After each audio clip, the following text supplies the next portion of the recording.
As a new employee, there are several questions that you may have concerning your employer's policies and procedures, as well as the benefit offerings. Therefore, you will want to review such items as the employer's handbook and other vital documents. You will also want to select your insurance benefits after reviewing and examining policies and costs. To simplify and organize this material for you, your employer utilizes Employee Navigator.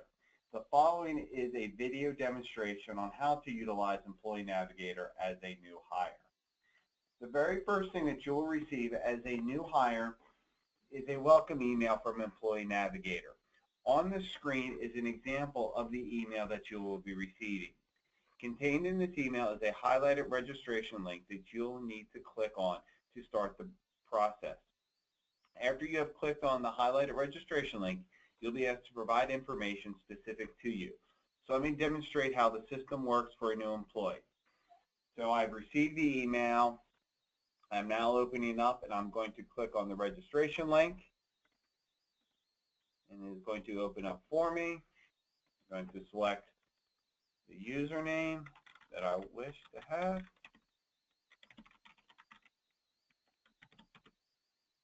Enter the last four of the Social Security number. I've agreed to the terms. The very first thing that you'll see now is a welcome from your employer. After reviewing that, we will click on Next. Now, because this is a web-based system, you will be required to make electronic signatures from it. So this page is simply stating that you agree to that. It's an example of the signature. Go on to the next one. After you've completed that, you are going to then be taken to, in essence, your home page. Now, on this home page, there is a lot of information. This is where after you've completed the registration, you'll be able to go back and review your profile, benefits that you have selected throughout the year, regards to required tasks that your employer may have you do throughout the year, and also resources. This is where you'll find information that the employer will put in there that they will find useful to you. You also may see some aspects about news and articles.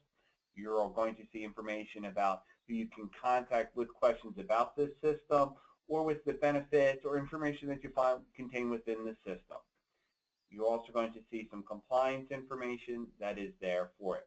But the thing that it instantly catches your eye when you first go on, or first see the screen, I should say, is the blue bar and the green bar.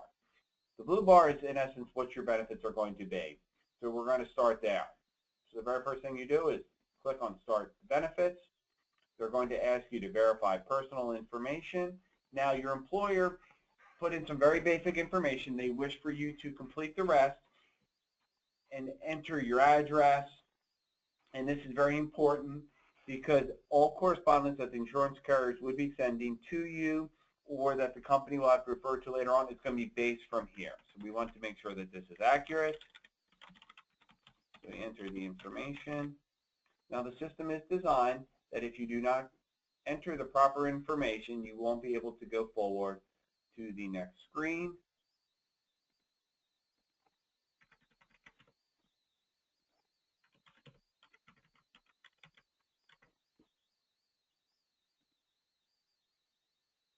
All right. Now it's going to take you to dependent information. If you don't have any dependents, you don't add, but in this case, I'm going to add a spouse.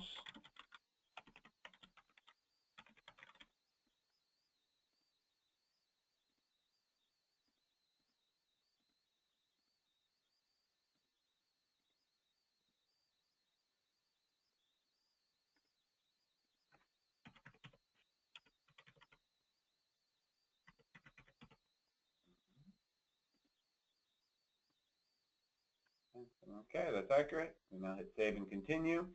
Now it's going to take us to the medical selections. On this, you're going to see what the offerings are, what it's going to cost you, what the effective dates are. So the very first thing you'll see is who am I going to cover? Well, at this moment, we're only considering adding myself from that, but we may add the wife to the policy. So which plans? Well, you see in this particular case, there are 3 plan offerings. So what you'll see in each box is what it's going to cost per pay period for the employee-only coverage, what the effective date would be for the policies. In here, if you wanted to gather information about the specific plan, you'd be able to click on this, go through. What you see is what the company name is, telephone number for member services once you're enrolled, and a write-up of the plan itself. This is information, if you do select this plan, will always be available throughout the year as a reference point, where the member services number comes into play as well. So you're able to say what the deductible is, what's subject to the deductible, and what my responsibility is after the deductible. You'll also see monthly costs for employee only, what it is for spouse, but also importantly what it is per pay period.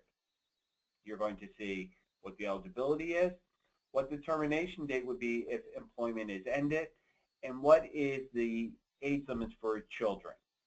All right, you'll also see information concerning the link to the carriers if you wanted much more in-depth information about the plan than we were just previously discussing. All right, but if you want to see how this plan stacks up with the other plans, you're able to simply do so by hitting the compare button. This will give you a side-by-side comparison of all three plans and what the differences are, so you are able to make an educated decision about your offerings. It simply goes through what we were discussing. So based upon that, your initial instinct say, yes, I want to select this plan, but you also want to see what the cost would be for your wife. Now that you have selected this plan design, you see what the cost is. It's going to give you information right along here. Once again, if you wanted to have more information about the plan, be able to click on that. You'll also be able to watch a video about the benefits. Now, this video could be how to select member services. It also may be information about how to select a participating provider from that situation. So in this particular case, this is on how to research for participating providers with that plan design. All right, so you say that, all right, this is the plan I want. Save and continue. Now it's going to take you to the dental. Now, just as I went over with the medical, you're able to gather information about the particular plan, what it covers, what the costs are, what it may be for you. All right, that's what it would cost you. But your wife actually has coverage through her employer in which you're enrolled on. So you say, based upon circumstances, you actually don't want this policy. That's fine. But it's just going to ask you the reason why. So you can simply say cost or covered under another plan. You do that. Now it's going to take you to the next benefit. In this particular case, the group does provide $25,000 worth of group life insurance. This is what's called a mandatory benefit. It's provided to you by the employer, and as you see, there is no cost to you. From that, you simply be able to save and continue. Now you're going to be asked, do you agree to this? These are the proper selections that you have. So you look at it, go through, say yes, these are plans I'm enrolling on from it, these are my wife's, and this is the coverage in which I decline. That is correct. But hit agree. Now, stating that you have completed this as of today's date. We go to the home page once again. Now, you are still, as a new hire, and based upon rules, you still have 34 days to make any changes or selections to your policy. So you simply be able to go back into this update page, make any changes that you wish. After further thought, you say, you know what? Actually, no, I don't want this plan. I do want to go with this one. Be able to save. So yes, I wish to enroll. Or I want to keep the decline. So we're going to keep the decline. Benefits. So that's how you'd be able to go back in. Now you're also going to see the green bar. On this green bar, there are required tasks that all new employees must complete from that. So you'd be required to go in there. First is going to be a message from the CEO of the company. After reviewing it, you hit next. Next thing, there is a confidentiality agreement that they're going to ask you to review. You need to electronically sign the document. Go on to next. Now, there are numerous notices and disclosures that you need to be provided. So this is going to be the first one concerning. So you simply click on the document there in itself. It's going to open it up for you as it goes through the scans. I apologize. And it'll go through here. In this particular case, there are 17 pages. So you go through all 17 pages, you'll be able to print them out.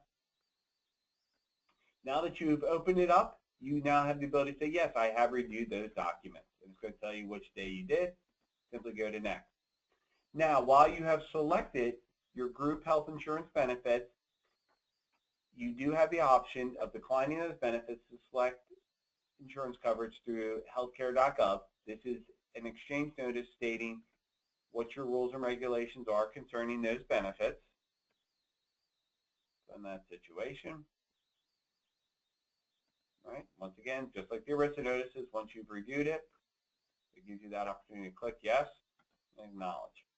Now what you're going to see on the next screen is your Section 125 form.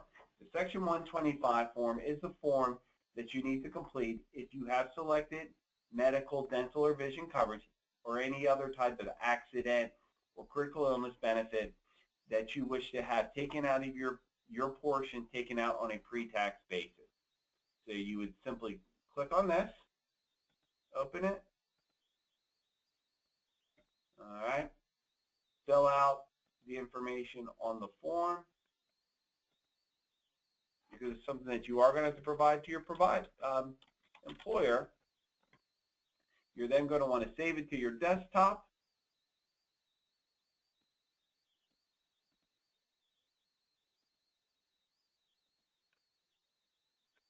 All right, it's been saved. Now, please keep in mind, don't worry about your division. Don't worry about the effective date. Also, do not worry about what the annual cost is. It is set up to default to what your responsibilities are for the plans that you selected that are eligible for the Section 125. And then it's where you would type in your signature. All right. Now that you said, all right, I've done this, I reviewed it, now I'm signing the document electronically. All right. One last thing you do have to do is you do have to add the file from your desktop that you saved earlier.